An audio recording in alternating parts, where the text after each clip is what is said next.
तयार झालेला आहे। नमस्कार, माझे नाव काजल धनाजी पाटील कवठेकन।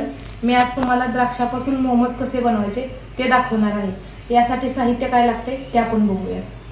1 वाटी डेसिकेटेड कोकोनट, पाव वाटी साखर, कट केलेले बदाम, काजू, पिवळा बेदाणा, काळा बेदाणा, खायचा हिरवा रंग, द्राक्षाचा काढलेला रस, गव्हाचं पीठ, चवीनुसार नमक।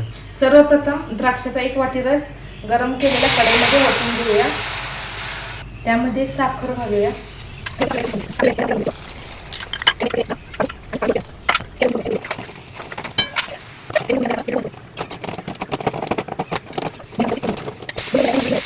मोमोसाठी लागणारी कणिक आता आपण मळून घेऊया।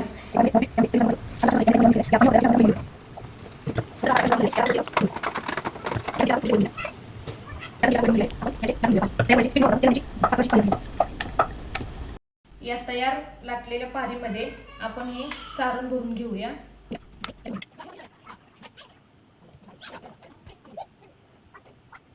बनवून झालेले आहेत। याला आपण आता तेल लावलेल्या मोदक पात्रामध्ये ठेवून घेऊया।